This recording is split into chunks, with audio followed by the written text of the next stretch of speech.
Just minding my own business. Well, that's not true. Gosh, I'm so old I can't see. I'm not minding my own business.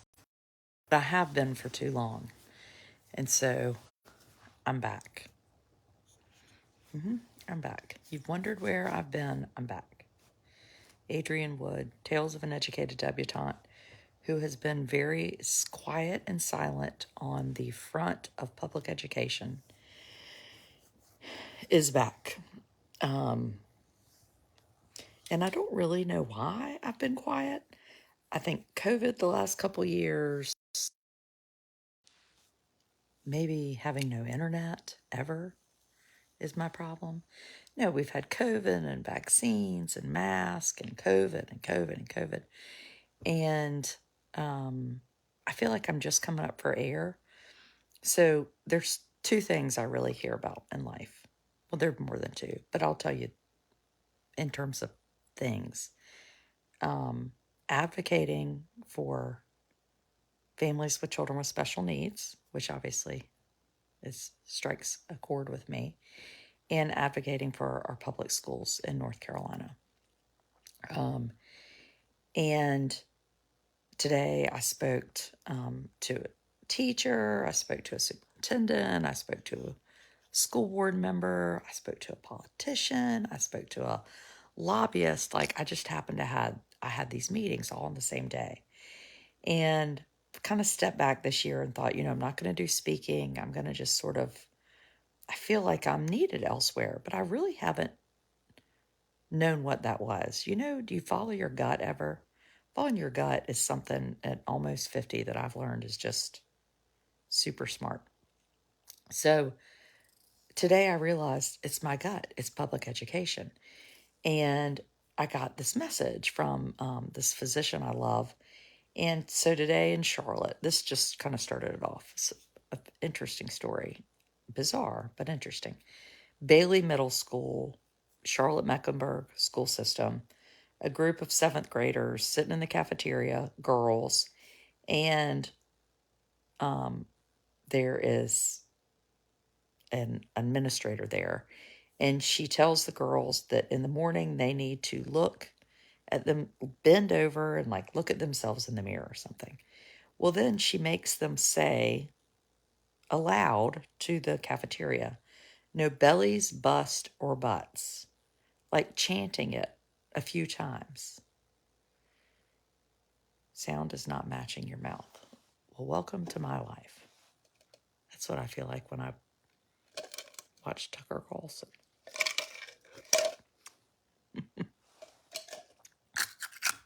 You have anemia. Why are you chewing ice? No. That was a weird story. But I thought to myself, things like this can't happen. Well, really, there have been some big things happening in the last like 3 or 4 months. But we have three major topics that we're going to hit on. And if you're a subscriber on my blog, we are really going to dig deep into these things, deeper than maybe you even want to know, but deep. We have Mark Robinson. Mark Robinson is your lieutenant governor of North Carolina, and these are very North Carolina type things, but I also think they're interesting if you're not from North Carolina. One, you'd be interested in Mark Robinson because he is cuckoo for Cocoa Puffs. And he wants to be governor of North Carolina, and people love him. He's black, he's a man, and he is extremely conservative. So let's just be honest. I think it makes all the white people feel like, oh, I'm so diverse. I love this black person. He's thinks just like I do. Want him around. He terrible. So he came out, has a book coming out. I cannot wait to get the book. Hold on. Audio and video not in sync. Let me turn around. Okay, let's see if that happens. He has a book coming out September 13th. Lo and behold, I did not get an early copy of it. But one thing he has put in there, which is what the superintendent of a school system in North Carolina and I were talking about, is that it's the first time a public official has just come right out and said what we know about public schools is going to be totally different. He wants to stop teaching social studies and science in K. Oh my God, my children, why do they talk? K5. Totally wants to get rid of those things. K5. Hush! Who are these people? Why do they live with me? I'm on a video. Hush.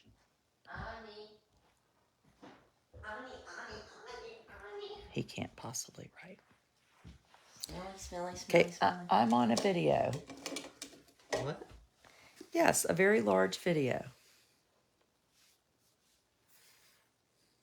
So, what is this, a public video? Yes, it is. What are you taking that survey for? Can you get bad handwriting? Dress coding? Yes. They need a dress code, Blair. You're thinking right. Looks like a stripper. I'm gonna shower, okay? Yes, just go in there and shut the door. So I'm planning to.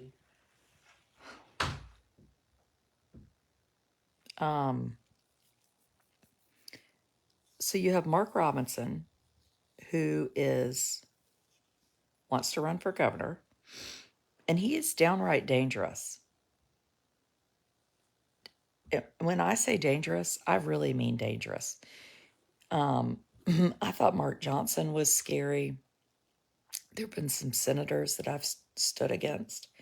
I promise you, you're going to equate Adrian with not voting for Mark Robinson. If there's anything you do at the end of my life, I hope that's what you remember. He wants to largely increase vouchers for private schools, which is happening all over the country. And it's sort of given off, like you might think, well, that's great. It's, choice. That's wonderful. But let me tell you what the real deal is. You take taxpayer dollars, maybe you take 60 million in North Carolina, and you give them to private schools. I have 2 children in private school. I'm not against private school. Do I think the taxpayers need to pay for private school? Probably not. But even if they did, my older 2 children were in public school until high school. My younger 2 are still. Even if they did, when you give a private school money in North Carolina through a voucher program, the only rule is that the person running the private school, which you yourself can set up in about 16 minutes, I set one up a few years ago, you need to have a GED. That's all you need. So we are giving millions of dollars to private schools who do not have to have licensed teachers. They do not have to do end of grade testing. They do not have to teach a common course of study. They have to do nothing. So we give them the money, and we have a lieutenant governor who wants to expand the voucher program, yet have no qualifications at all on what's required of them. Why do we give tax dollars to guinea pigs? And I like private schools. I don't have any trouble with private schools at all. I think a lot of them are good. Some private schools don't accept vouchers and money doesn't get you in. This is true. But like last year, there was a woman over in Elizabeth City who I think got about $80,000 for her school. She had a GED. This person realized I can just take the state's money and your kids can sit in my house all day and I can do nothing. And I don't have to show any proof that I've even educated them. Right? It's true. So if we want to have vouchers or you want to have school choice, and this is not Adrian's world, then let's make sure that the taxpayer dollars are going to programs that are good. right? You know, it's not fair to say, well, we like private schools so much better. Our voucher pays for us to go to private school, and we don't have to do all that end of grade testing. Oh, that's wonderful. Great. Good for you. Just like charter schools. You don't have to do all the end of grade testing. Well, no wonder they like you. What about accountability? There is no accountability.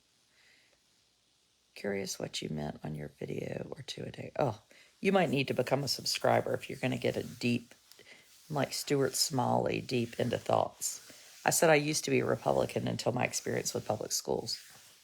Well, I think Mark Robinson, if you want to share political affiliation with Mark Robinson, I would worry about your state of being. I mean, I worry about someone who wants to be a governor that has been kind of held up as this pinnacle for the Republican Party, largely because he's black and conservative. There is a real thought that people will vote for him. White conservatives will vote for him, and they think black people will vote for him because he's black. I happen to think people in North Carolina are smarter than that little bit of trickery. I hope I am. Oh, I do know people in my, social circle that, oh, Mark Robinson's so wonderful because they just think he thinks like them. But it's dangerous. And I'm saying some things that are pretty strong, and I mean them. I mean them. So we have Mark Robinson, who wants to get rid of science and social studies and wants to, if a private school gets vouchers, they should have to give standardized tests. But they do not have to. Just like charter schools don't have to have licensed teachers. So where I am right this minute is in a little town called Edenton, Chowan School System, Chowan County, an awesome place. We have got the most amazing teachers, people that I trust and listen to. We have administrators that work their asses off, and we have long-time educators. What private schools recognize the master's increase on the top of base salary? So Heidi, currently in North Carolina, since 2013, we don't have master's pay anymore. It's gone. It is gone. No master's pay. So there's this new thing that has been promoted by this. It's called PEPSC, PEPSC, and I can't remember what it stands for. Well, they're doing this new teacher credential program called Pathways to Excellence, and basically the short of it is you don't have to be a teacher to teach. So they have all these like things like you're an apprentice, you're a this, you're a that. We're going to have teachers. So this is the new thing. We're going to have these teachers and we're going to pay them. We're going to have student surveys and testing. Well, what you're seeing, and Justin Parmenter has done an amazing job, who writes notes from the chalkboard, at really pulling a lot of great data at what's happening with this Pathways to Excellence. I have talked to local teachers, administrators. I would strongly encourage families to reach out and talk to teachers. Ask your administrators, ask parents. Tell me what you think about. This new plan. Yes, master's pay if you're grandfathered in. So they think it's terrible. You're going to pay teachers based on how well their students do. Well, you know what? You work in Chapel Hill. That's awesome for you. You work in Raleigh. Great. You work in a place like where we live and there's high poverty. You know what you see? You see low test scores. Yet we're going to pay the teacher less because of poverty? And Catherine Truitt, who is our superintendent of schools in North Carolina, in August voted against bringing back master's pay. And her reasoning is, and I'll tell you, I think she is being operated by, I think there's about 5% of people in politics that are using everyone else as puppets. I think there is a real goal, and what you saw Mark Robinson write in that book, clearly they like let him in on the secret of, we're going to get rid of public schools. Public schools cost North Carolina 74% of your tax dollars go to public schools. We want to cut that down. Let's say we want to cut it down to 50%. How do we do that? We don't have public schools anymore. We have charter schools. We have vouchers. So if we take a child with special needs, we're going to give that family $8,000 to leave. Well, to keep them at public school, like Amos at our school, sorry, I'm getting a cold.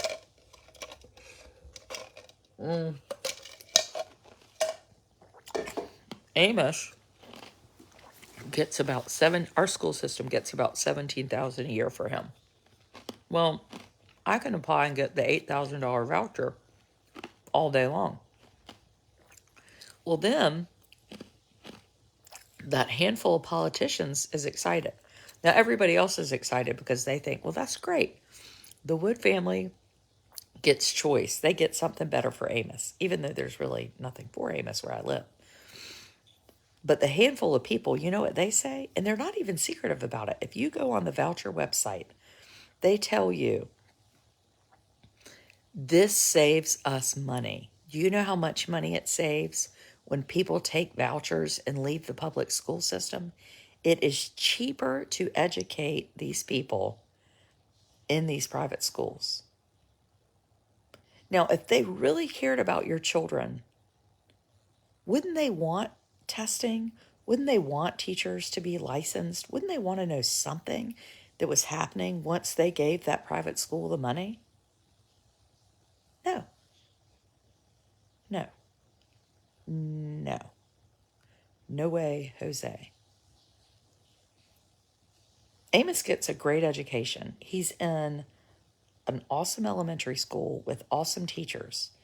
But I will tell you, if this program continues to happen, if Mark Robinson, who wants to be governor, gets his way, Catherine Truitt,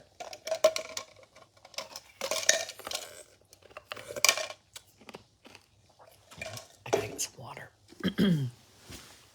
The only people left at public school will be children with disabilities and children whose parents are not organized enough to sign up for charter schools or apply for the voucher.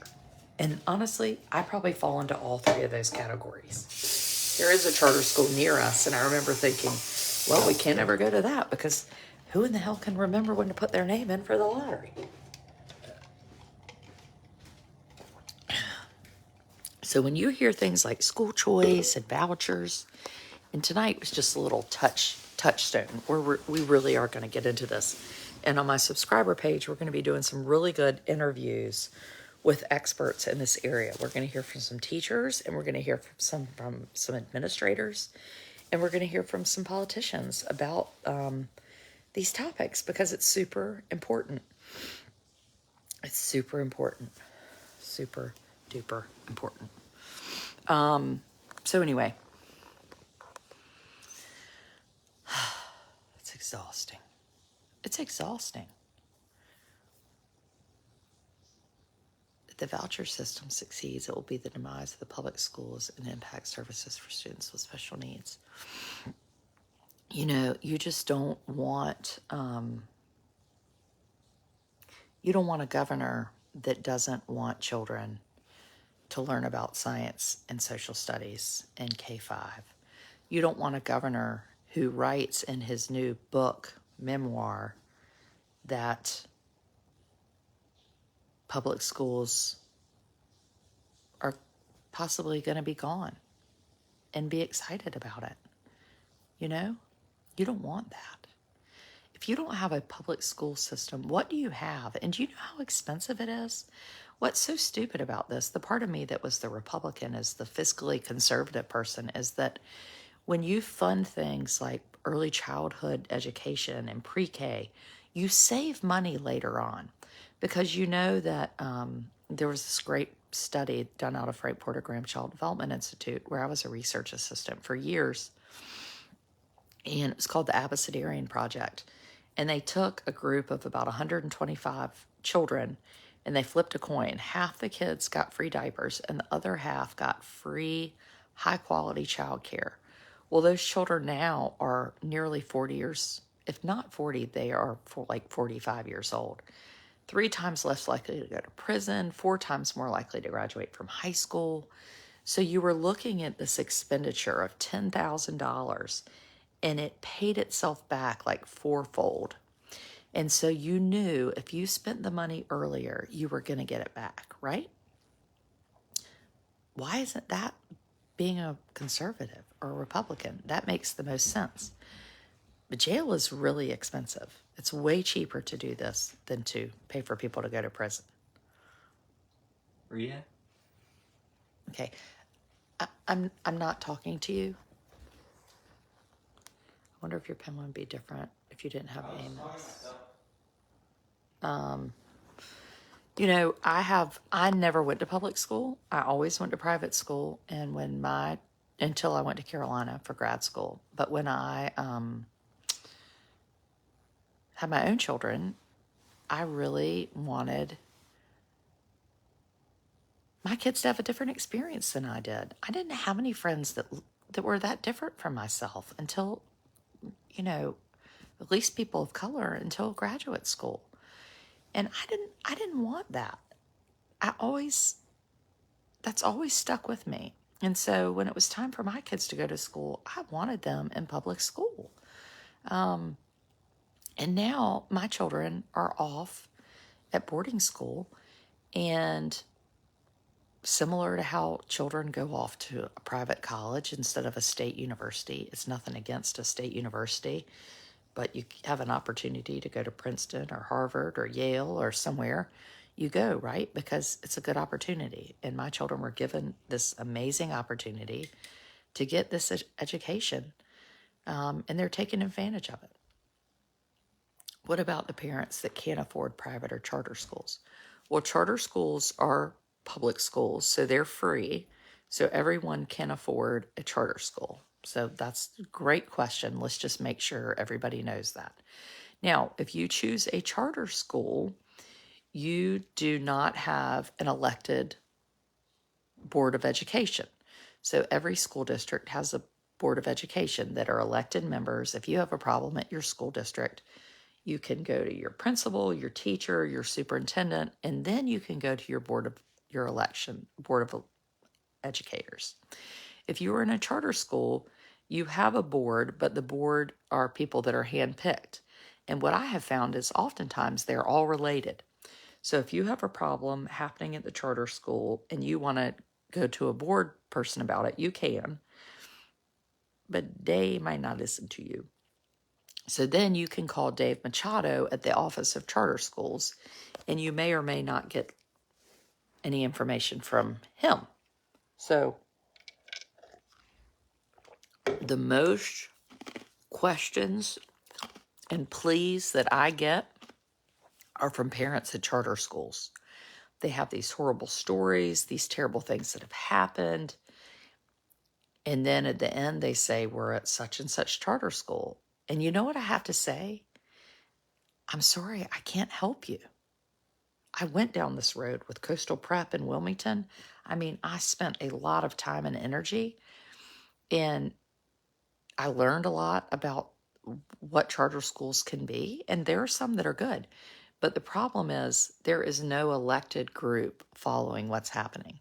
And that's another thing with our Lieutenant Governor Mark Robinson, who wants to be governor. He says in his new book, he wants to, I might have to have a book club, a subscriber Mark Robinson book club. He says he wants to get rid of the Board of Education, the State Board of Education, because he doesn't think that a group of people need to be in charge. It should just be one person. Hello? Has anybody heard of Putin? I would just be thinking about that. I like vouchers for children in subpar districts. So, Lynn, that's the thing. You think, okay, a voucher is a good idea. I know people that use vouchers, and I'm glad that they have them. But the idea is that a voucher is offering you a better education. And what I say is, if we are going to give a private school public dollars, then that private school should have to show something that they're doing that tells me it is a good education. And right now, if you sign up as a private school, you can collect voucher money and nobody knows pea turkey poo about what you do. And that's just the deal. Right? So you don't know if a voucher is given a better education because nobody ever keeps track. Nobody keeps track. And the real deal in North Carolina is it's not that they don't, it's the real deal is Mark Robinson is part of a group that wants to eliminate public education. And it sounds like some sort of cuckoo for Cocoa Puffs conspiracy theory, but he has written it in his new book. And so this whole voucher program and this, charter school program, these are all ways to systematically get rid of public education. And the newest thing is, well, you know what? We're going to just pay people that aren't really teachers, and we're going to pay them based on their test scores. And then we're really going to get rid of public education. Do you see like the slope that this is going on? I know that I have thought a lot about this. There must be some oversight and vetting. Sarah, there is not currently any oversight or any vetting. And that is the truth. You can look it up. There should be, but there is not any. Ellen, someone make her stop. Boo-hoo. Husband is a lawyer.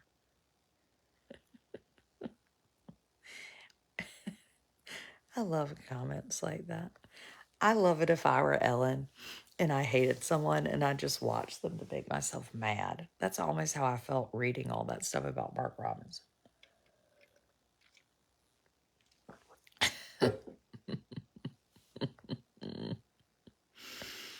Oh, golly. Yes, shortage of teachers. Yes, there is. So my daughter last year had 7 social studies teachers. And that was part of the reason of a lot of people wanting to bring back this master's pay that your state superintendent, Catherine Truitt, voted against, is that maybe we could bring back some retired teachers that would be willing to teach.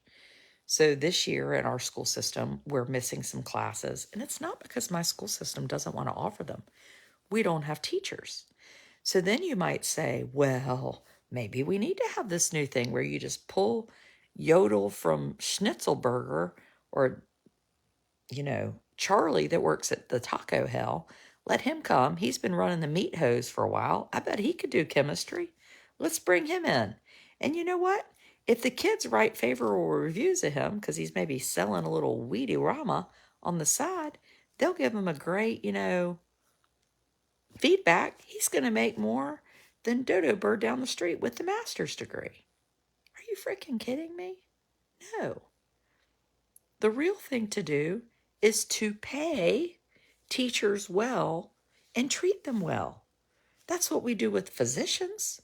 We don't suddenly say, well, we're sick of paying these insurance bills and I don't like paying health insurance.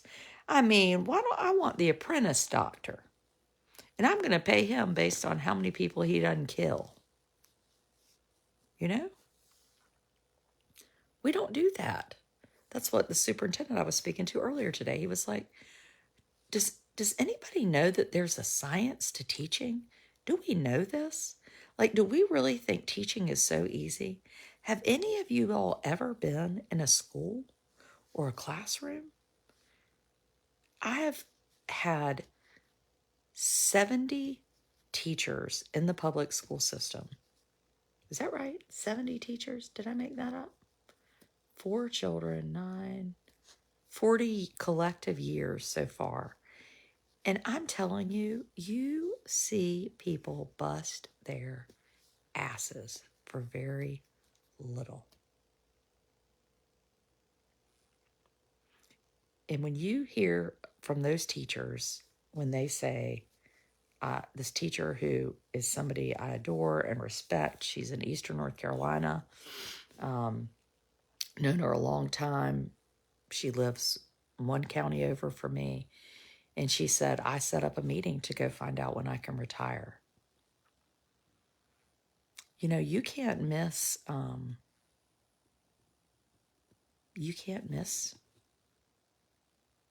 those signs. If a teacher tells you that, you need to worry.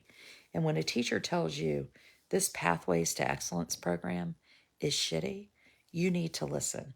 And if Catherine Truitt tells you it's not, and this group PEPSC tells you it's wonderful, meanwhile they're hiring people to like speak positively about it, when money is being spent to sell something, sell an idea to the public, you need to watch out. And you need to worry about who is behind it. And we're going to figure out who it is. So you're just here to hear about autism, or you're here to, you know, watch my children cook fettuccine Alfredo. A new year is starting. This is the year of education. So hold your horses, Tootsie Pops. Get ready. We ain't going to let Mark Robinson win as governor. If Mark Robinson wins as governor, I will do something terrible. I don't know what it is, but it'll be terrible. But this is important. This is really important. And you know, more people would probably run for office if you got paid more than $13,000 a year. Have you ever wondered why a senator makes $13,000 a year? You know why? Because they don't want anybody to run. They don't want anybody with a brain to run. True story. No teacher can leave his or her job for $13,000 a year. No physician could leave his job. No stay-at-home mom could go to Raleigh 4 days a week for $13,000 a year. You understand that? This is systematic. Someday, my ass is going to be in Raleigh doing something. I don't know what it is, but I'm going to be there.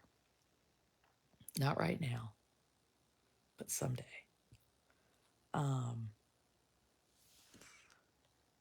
What? We don't need our schools to be indoctrination camps. Oh, good heavens to Betsy, dear baby Jesus. Oh my gosh, I can't take it. Meanwhile, I'm expected to mentor Joe Schmo from Taco Hut. You're going to have to teach Joe Schmo how the meat hose ain't going to work in the chemistry class.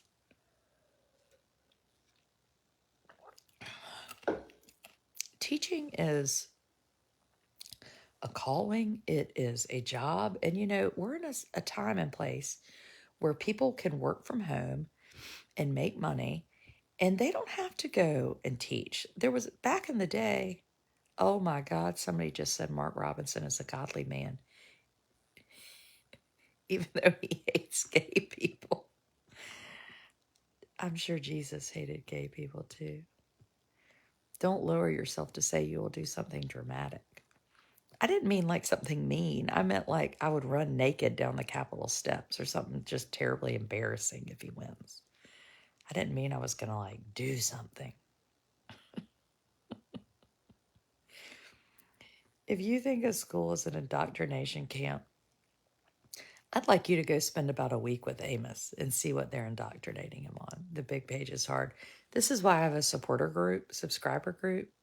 I know y'all think it's just for me to, you know, get my $5 a month, but it's really to weed out the Ellens of the world because you can't take it.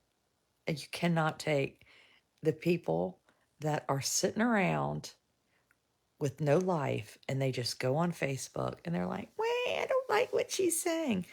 Why do you watch? Are you in a prison cell?